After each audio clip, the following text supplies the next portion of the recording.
Eagles Garage Shop. If you're new around here, like, share, subscribe, tell all your friends. It is time for part 2 of my Coleman BT200X mini bike upgrade. We already got the governor deleted, we got our engine mounted on here, we got our muffler, all that stuff. So today we're going to do our 30 series clutch, install it, get it on this thing, and we're going to get ripping on it. Now, I know I can't wait to get into the video with you guys, but a couple of things I forgot to mention real quick. When you put the 30 series clutch on there, there's a little brass bushing in there that slides and allows the clutch to slip, essentially. Now, you want to lube that up, but you don't want to use liquid lube. You want to use a dry lube. My favorite is graphite, like we used to use on the old Pinewood Derby cars. Works real good. Just put a little bit on there, and because it's dry, it won't collect dirt and slime and sludge and eat your belt. So remember that. Here is I've got this headlight here, and it's rechargeable. The reason I went with a rechargeable LED light like this is for two things. A, the LED rechargeable lights are super bright, and for two, if you're riding at night and you got to take a leak or something and you need a flashlight, you just unscrew this light from the bottom, pull it off, boom, you got a flashlight so you can see get behind the bushes, or who knows what you need a flashlight for. Maybe you need to put the chain back on your buddy's bike. I don't know. But I'm not going to yak anymore. Let's get into the video. So I've got the instructions out here for this clutch. And this is the Chinese one that I got. Well, they're all from China, but this is the one I got off of Amazon that was super cheap. It's not name brand or anything. It's just a 30 series clutch clone per se. It's a clone engine. Might as well have a clone clutch, right? And here's all the bolts and fun stuff for the inside of it. So I'll get all this stuff unpacked, start figuring out what goes where, how, when, and where. One good thing to keep in mind is don't cut the zip ties off of this until you're ready to put it on, because it is in the order they want you to have it in, and then you just adjust your spacing with these spacers to get your belt straight. A lot of guys cut those off and then they end up forgetting the order that stuff goes in. Just don't do it till you're ready to do it. For realios.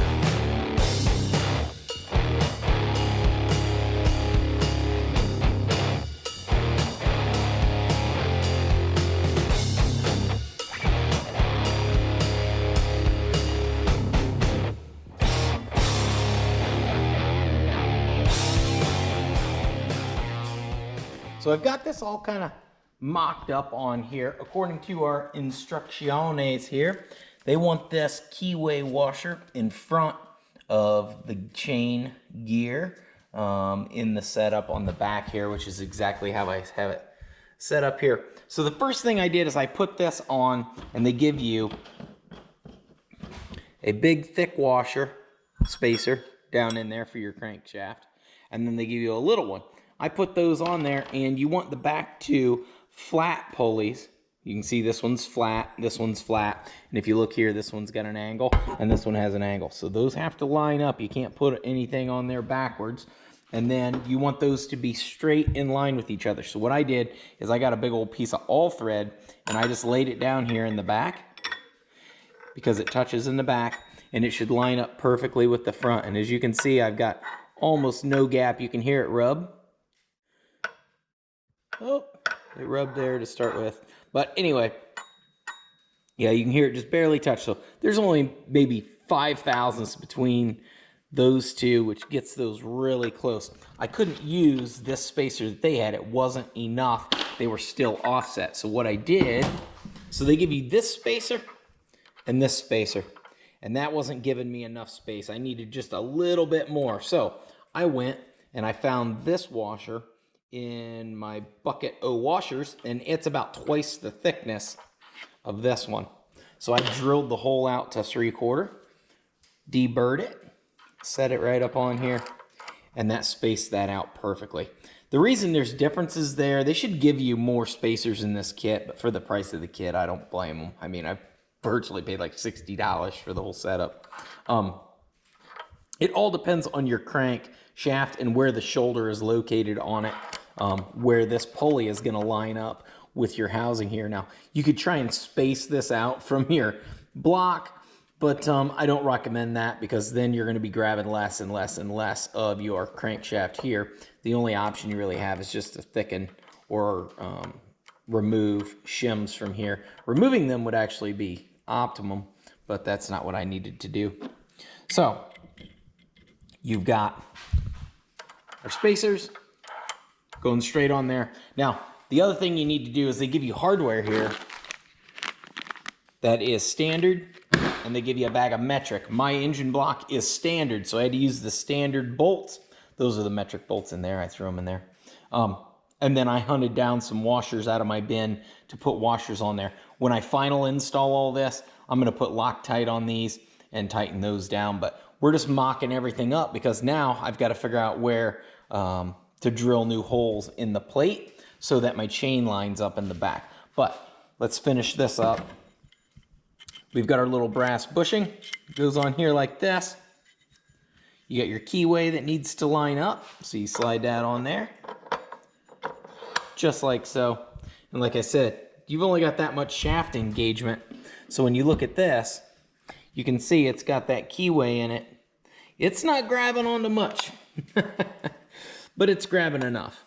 So you slide this on, just like that. Oh, got her on backwards. Duh. Too busy yakking to you guys. Come on. It's kind of hard to do this one-handed. Put this on backwards. So that goes on just like that. Again, there isn't much engagement there. This slides on just like this. Boom. And then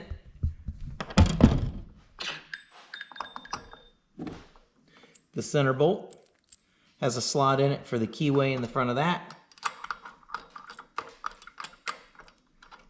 You just slide that around, get that to line up, and then you just put your crank bolt in. Now this crank bolt is like some super cheap, chintzy, soft crap from China. So I'm probably gonna get me a blue grade 8 bolt. I probably already have one. And then I will, again, I'll Loctite it. Toss it in so it stays nice and tight. Now that's on there and mocked up.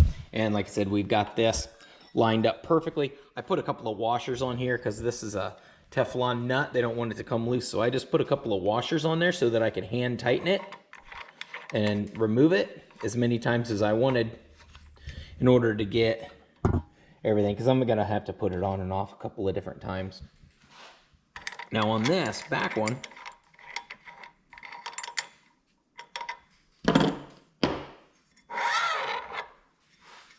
you got your drive shaft here, and then you've got your sprocket, and you've got this little keyed washer. Now, this is the way they want this installed, just like this, per their drawing here. If I can't get the motor to move over enough, I'm gonna take this washer and move it to the back side of this, and that'll bring that out just a little bit and give me a little more spacing for my chain to come this way. Because if you come back here, I've got the engine all the way to the left as far as I can, and we are off by quite a bit as far as our chain lining up. So, they also give you 2 different gears for this. As you can see, they have different tooth count, but the real difference is what chain they will run. So you need to figure out what chain you have by matching up your gear with your sprocket. So you can see these two look identical. These do not look identical. This is for a smaller chain than this. So this is the chain that we need, or the sprocket we need. If you want to change the tooth count on this gear, you can just order one. I mean, they make them different tooth counts. Same with back there. You can buy whatever you want. We're not changing any of the gearing or anything right now because this thing's going to be an absolute monster, just the way it is. So again, I'm going to slide that all together just like they want me to. Slide this on here.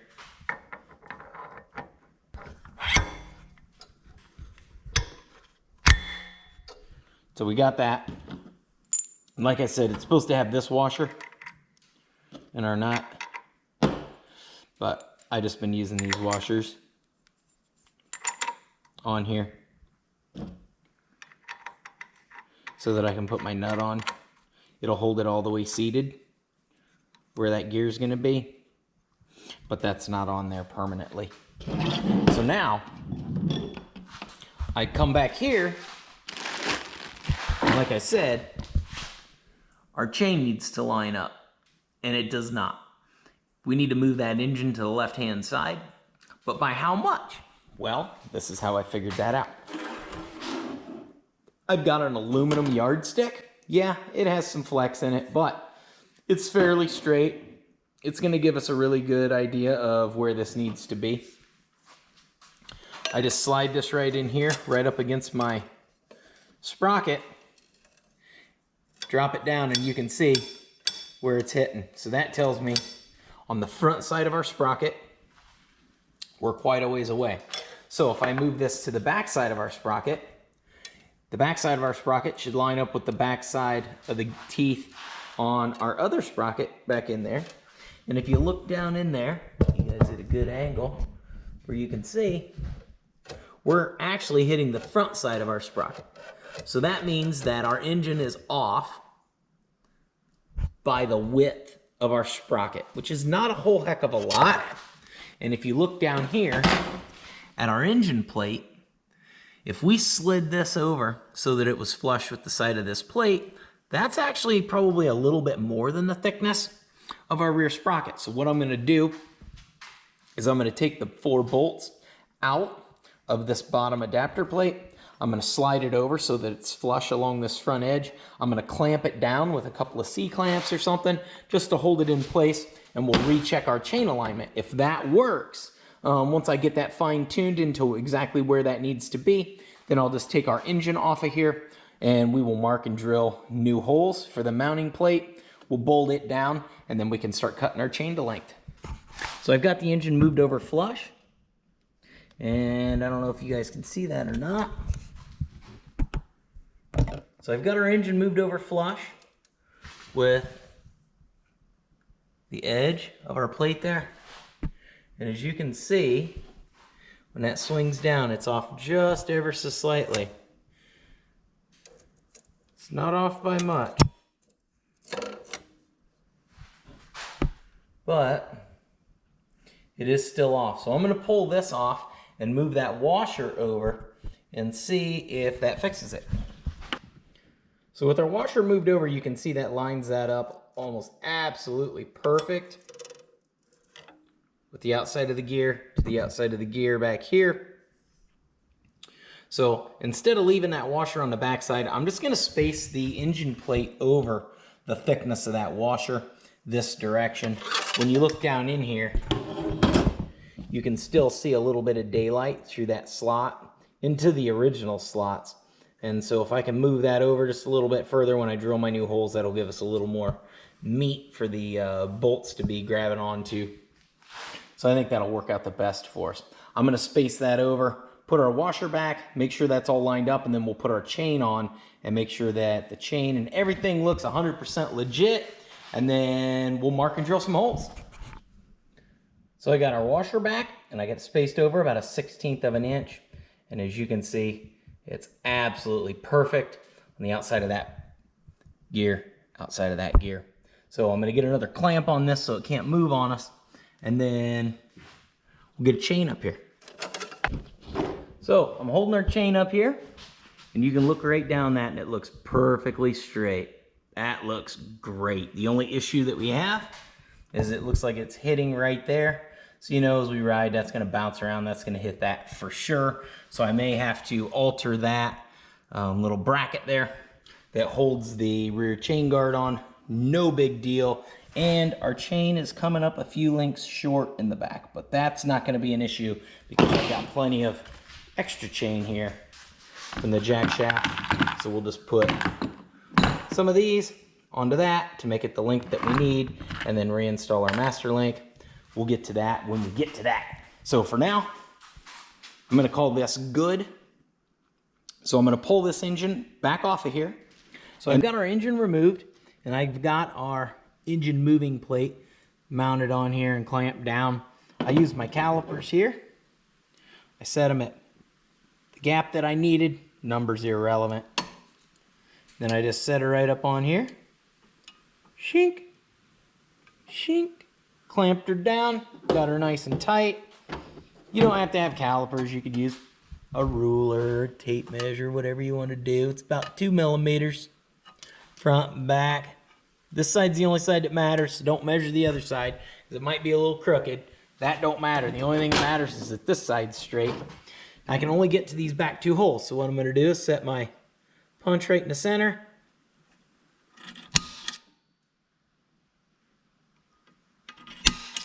I'll drill those 2 holes. I'll unbolt this and I'll measure straight up from those with the straight edge and mark my holes up here in the front because they're right up in there. So the center of that slot to the center of the hole in the front looks to be about 6 inches. So that's how far I'm going to measure from my little center punch up. And then we'll mark it, drill our hole there. I'm just going to measure over from this edge. Make sure it's the same distance there, there, there, there. And this front hole, I didn't realize this, but it's not slotted. So that's not going to give us any adjustment forward and backwards. So we may drill another hole next to here, Dremel that out, and make these front 2 holes slotted. So I just took my square here, got her all lined up, drew me a line across there. It actually was about the exact width of that. Just off just a little bit from there. And I center punched it, and then went over there and transferred my center punch there to there. Made sure everything is nice and square, everything measures good. So now we're just gonna punch these holes in here with the old drill.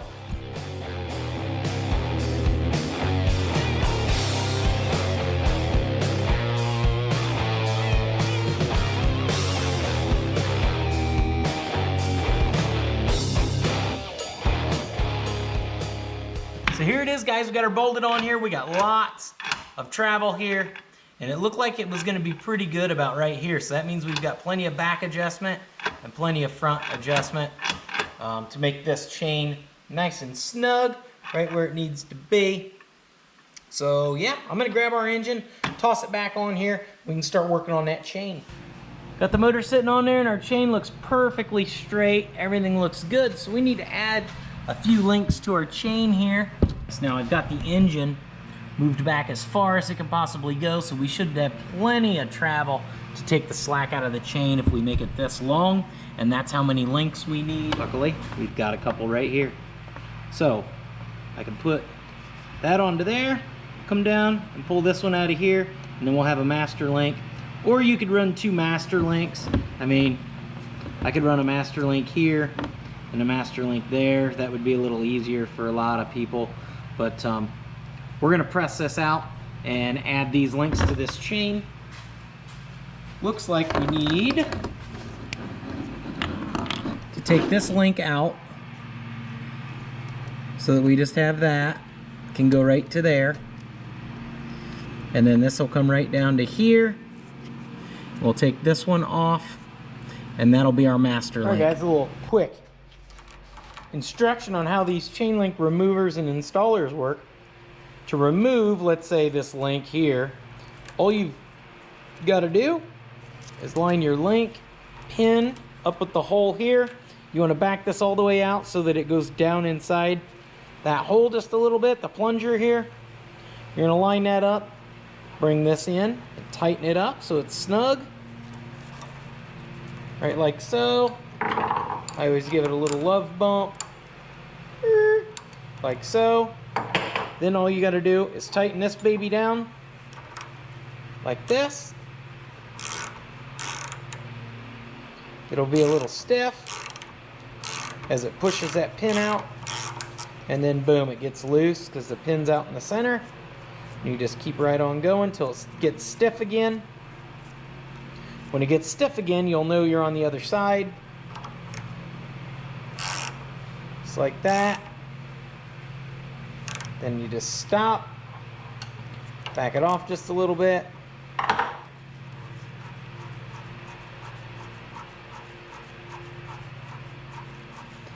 Then you got to pull this all the way back until it pulls that pin out. It's on a spring, but they like to get stuck in there. I've even ground mine down just a little bit on the sander so that it comes out a little bit easier.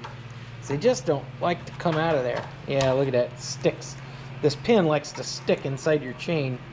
Then all you've got to do, because your pin's all the way out, separate it. It'll be a little tricky. Just yank them apart. You can get them to yank apart. Doesn't look like I went quite far enough with that. So I got to put that back in there and push that pin just a little bit further. You don't want to go too far and knock the pin all the way out. Okay, I ran into that pin again, so I'll just give it a little bit more. That should be enough to get that to separate. Pull her apart.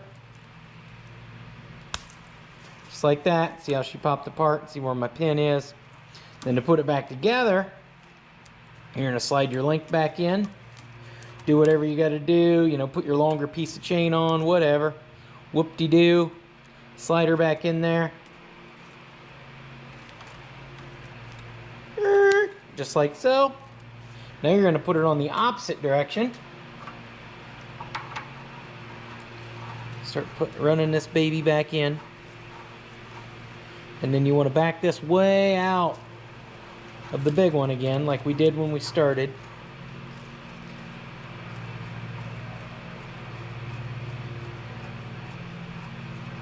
That pin's still going to have pressure on the end of this, but it's going to sit down inside a little bit, and that's going to help center it up. Then you just bring this baby in like this. It's going to center up on that hole over there. Don't turn the little one, turn the big one. Now it'll carry that whole thing. Oh, I had too many threads sticking out. Hold up.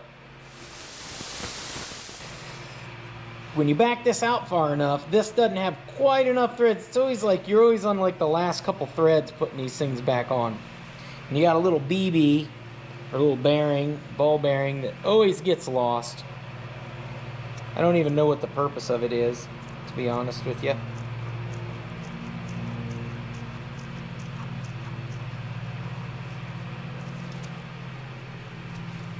So you can see how far that's sticking out of there. I don't want that. I want that just back inside there. About like that.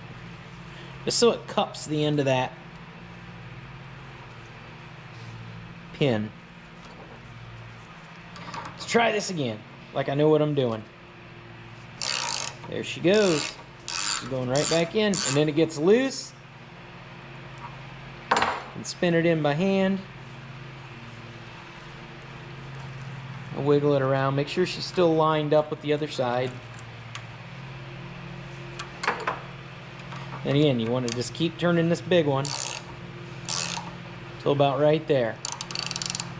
Then you want to turn the little one to push it in, and you want to push that in, watching the end of your pin and putting it flush with the other pins on this side, because then you know the other side is correct. So about right like that is good. You can loosen it up a little bit. Make sure she swivels. Just a little tight. And as you can see, I got it sticking out just a little more on this side than this side. No big deal, you just flip it back over. Give it a little bump till you find the happy spot.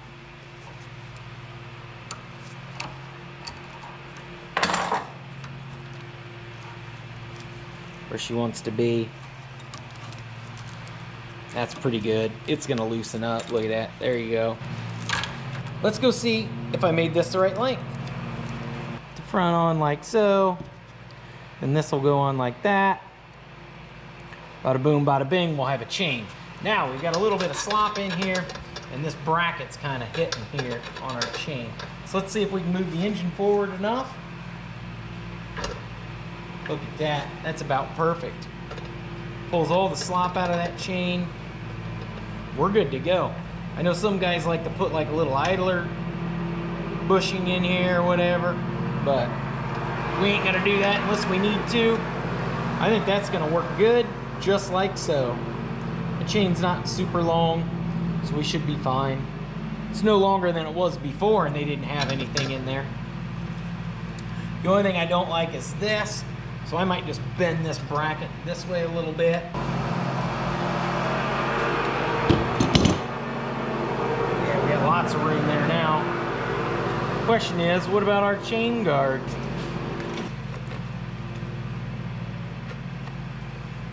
Well, this one fits down here. That looks like it lines up right there. We've got this big clutch cover. It's gonna go right on here, but as you can see, it hits our chain.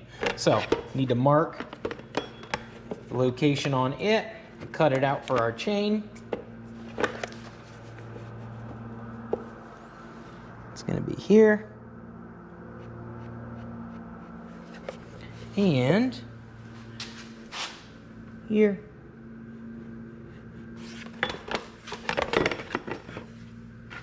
That looks about perfect.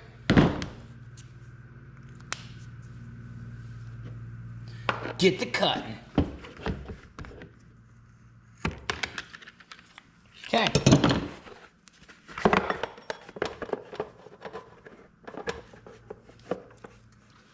Getting close. Need a little more clearance. This is where we're at so far. I got the chain guard on the back here. It is awful close to the tire there. I think what I'm gonna do is take this bolt out and just tweak this bracket over just a little bit to kind of give her a little more space in here. Everything looks good back in here. There's plenty of space behind this for that chain to bounce around. That all looks good back in there. I got plenty of clearance cut in that. We've got our cover on our clutch here. There's plenty of room to get your fat feet right down here on the old pegs. The next thing we need to do is, yeah, we got to figure out the exhaust, the air cleaner, put oil in the motor. So basically I just need to button all this stuff up. I need to pull all the bolts off, torque everything down, put the belt on the belt drive. Now the belts have a angled side and a straight side. The straight side goes to the back where your pulleys are straight.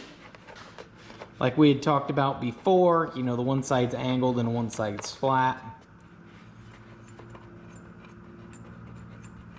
Need to get my linkage hooked up and get the wiring for the kill switch. But I need to get all these bolts Loctited, torqued down, get these all torqued down, get my belt on here, and like I said, the back here's flat and the front is angled. And the same with back here, so that's the way your belt needs to go on. If you put it on the other way, it'll cook it immediately. Look, it's even got an arrow on it. I'm telling you, this side 2 engine. So we'll get the belt on here. I'll get that all torqued down. I'll get the chain tight. I'll get all that stuff done. I'll get oil in this thing. And then we'll work on the kill switch, the throttle linkage, the exhaust, and it'll be about time to toss gas in this mean machine.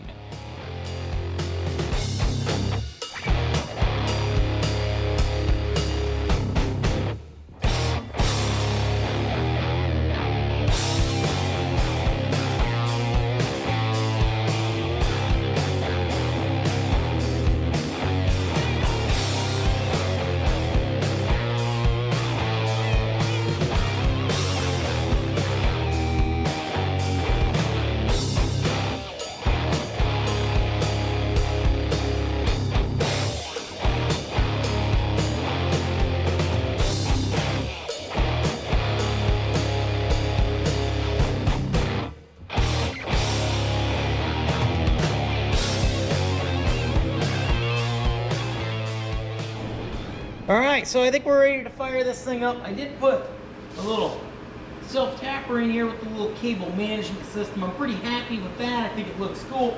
Everything is functional. I did put the throttle stop back in here because I want to break this thing in.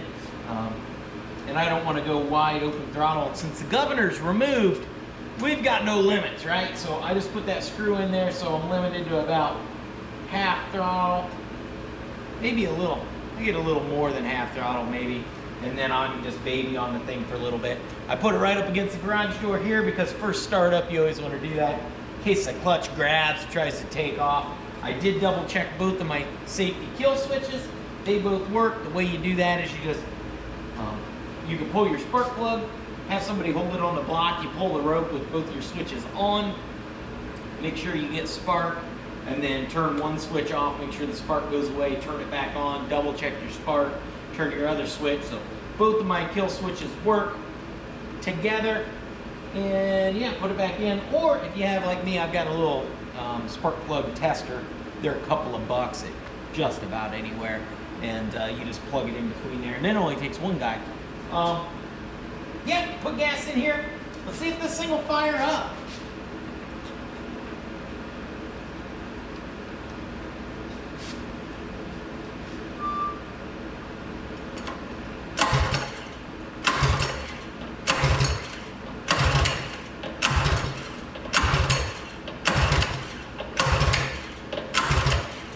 No, nothing yet, boys.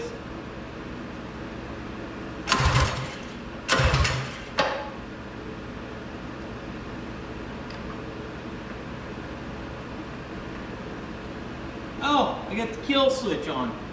Duh, no wonder we don't have nothing.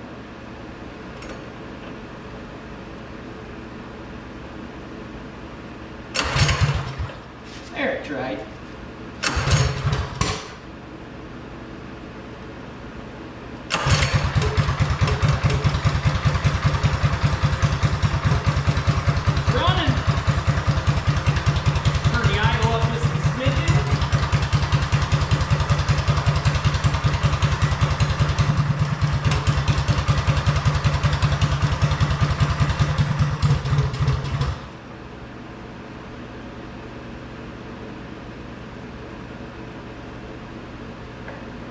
There we go, cranked our idle up just a little bit.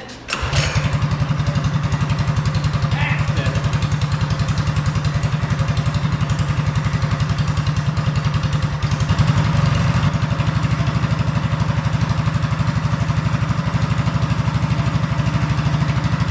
So I adjusted the air fuel just a little bit, so we're gonna let it sit and idle for a minute or two and kind of get its bearings since it's a brand new motor.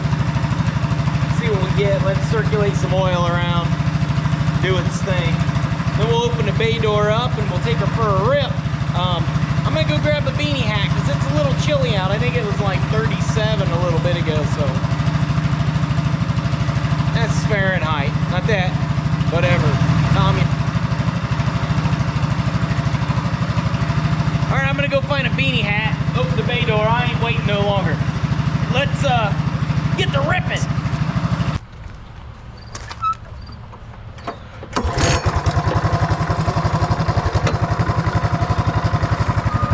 Wish me luck. Holy shit.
Cover rattles a little bit. I think it's my chain bouncing off the plastic, but man, this thing is sick fast, guys. I cannot believe how fast this thing is.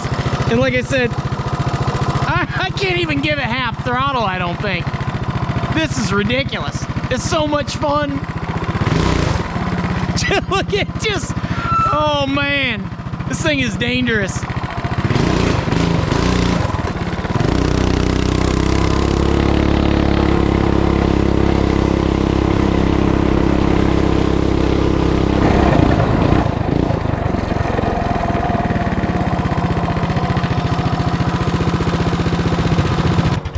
Well, here it is, guys.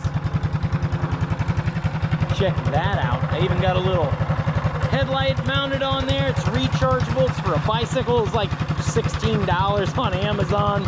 It is super bright, way brighter than that big round one that was on here. And all I had to do was cut the bracket off and put a different screw in it. I actually think that's a screw from like light switch or something, but happened to be the right thread. Yeah, I think that turned out good, and it even came with the rear tail light too. And that just has a little rubber strap. Yeah, I don't know how long that stuff's gonna last. Probably not long at all, but I think it looks pretty cool. And yeah, it's an absolute ripper, guys. This was a fun little project to do, just to fix the mini bike up, get it back running again, and pep it up like a lot. Pep it up like a lot. Yeah, let me know in the comments below what you think about this project. Should I have done a stage 2 and swapped out the crank and the cam and done all kinds of other crazy stuff? Or is this good enough? Should I put a 224 on something else? What should we do with the old engine? It's a 196 and it ran. Should I put that on something? I don't know, guys. I'll post some other stuff around my melon here of videos we're doing around the shop. Make sure you go check that stuff out. And until next time, keep on ranching.